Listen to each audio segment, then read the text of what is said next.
maybe be a bit idiotic and think that you can actually achieve something that maybe others will say that will not work.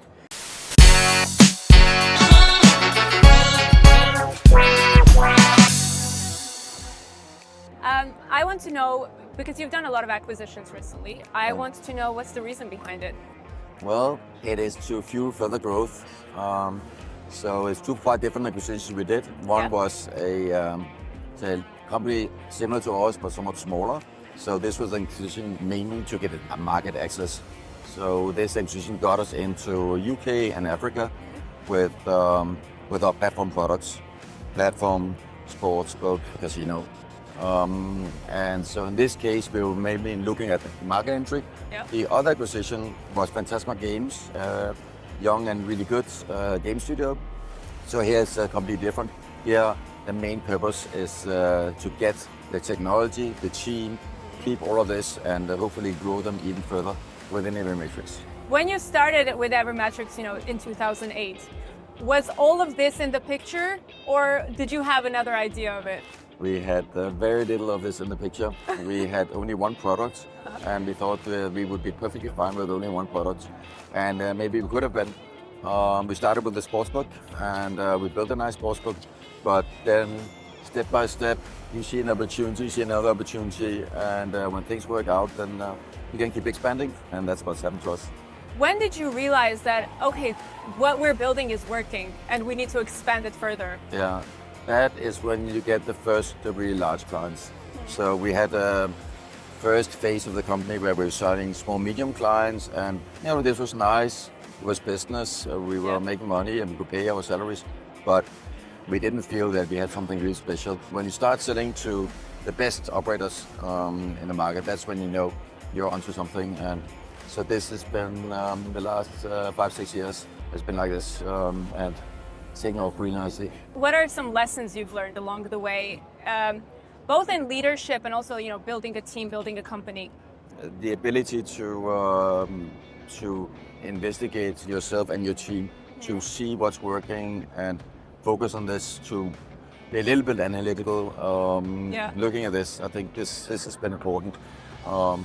When you start a company, this is 17 years ago, you don't know what the future brings. It has evolved a lot. The key thing is there'll be a lot of decision making, and you have to be able to step back a bit and look at what you have, look at where you want to go, and make sure you have some consistency in your strategy.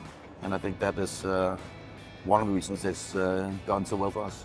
I feel like building a foundation within the company in the beginning is so important. What were some of the qualities that you looked for, potential team members to join during the first process?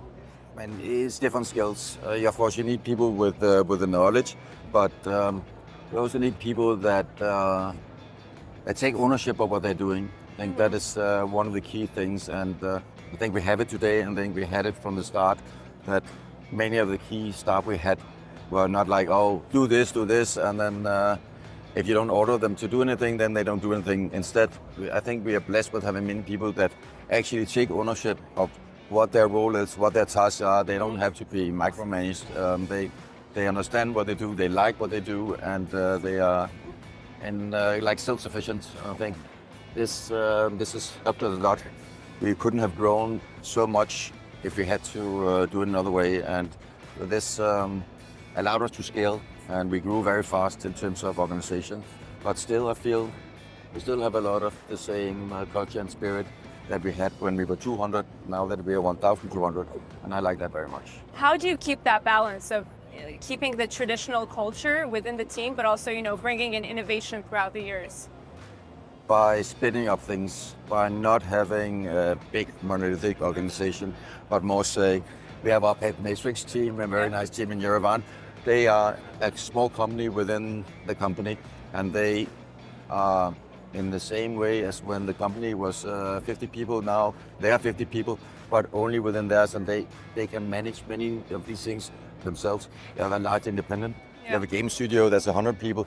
They have their business. So while it's a lot of people, once you start splitting it apart, you can see that these teams, and they are very self-driven and well managed within each of these divisions, and that's kept that a lot. I feel like it also comes from the foundation. You know, you set a foundation and it's gone throughout the years. One thing we did manage to do was to grow without having outside capital.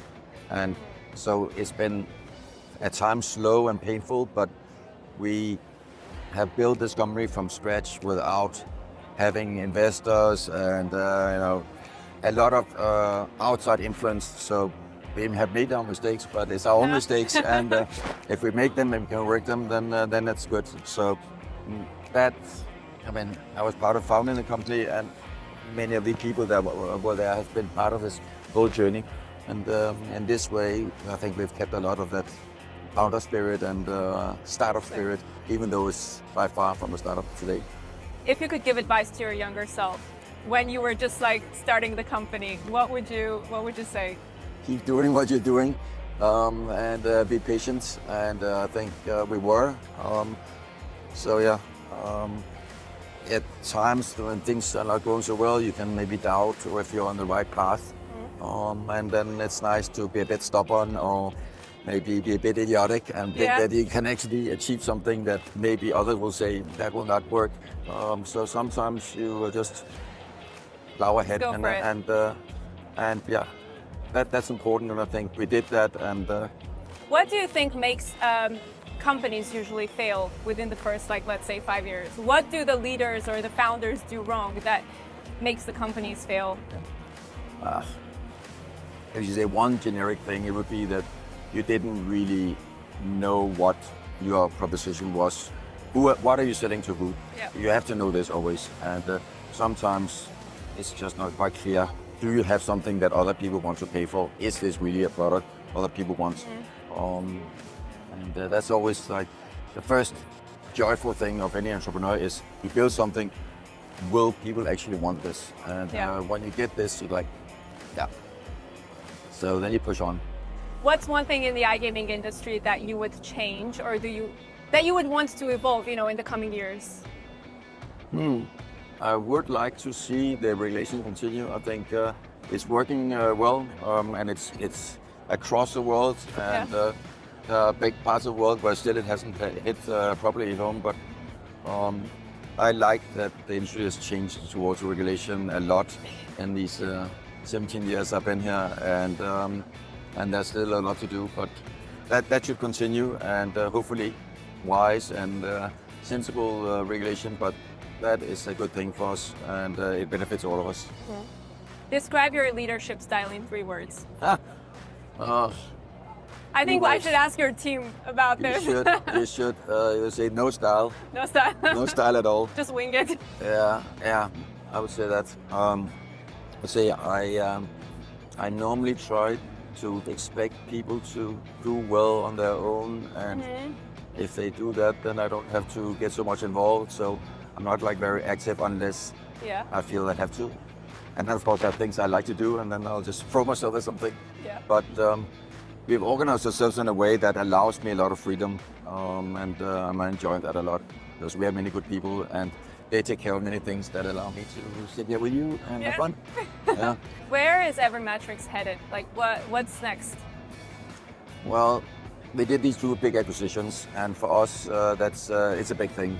We did it out of money we've earned. We didn't take any loans, etc. So if you can do something like this and you can make that work well, then for us, it's one path to continue growing, continue expanding, not only from our existing clients and new clients, but also through acquisition. So for us, it's super interesting if this year we will show that the 2 big deals we did last year, that we can actually get them fully integrated, make it work well, and that EveryMatrix can be a better company for this. If that is the case, then I have a recipe to do something more later this year and next year and so on, with more deals like this. Yeah. Last question. You talked about recipe. What's the secret sauce of the success of EveryMatrix? Yeah, I would say it's on the technology. It's we're in a product-driven business, and the way we build our products allows us to be very flexible. Yeah. Our slogan is everything is possible, and then it's not quite just marketing. We really try hard to do things in a way that allows us to be very flexible in terms of what the client needs. So it's not just, here's The same thing for everyone. The key big clients we have, they have a lot of customizations, and we're able to do this so that they can have as much flexibility as if they own the technology themselves. And that's really where you want to be. You don't want to be in a situation where the client thinks, oh, actually I wish I had my own development team so I could decide everything that happens. We want to be a company where the client feels it is good or almost as good as if they had their own big development team. So we can be that team for many clients at once. And if we can do this, then we will have a good commercial success. And I think that's what we're doing well. Interesting. I know I said the last question, but I have another last question. What legacy do you want EveryMatrix to leave behind in iGaming? That I have never thought about. No, I would like us to be considered professionals. I would like us to say we do this, and what we do, for better or worse, we do it well. We take care of what we do, and we are an honest company, and we try to treat our clients, our staff, and partners with honesty and respect.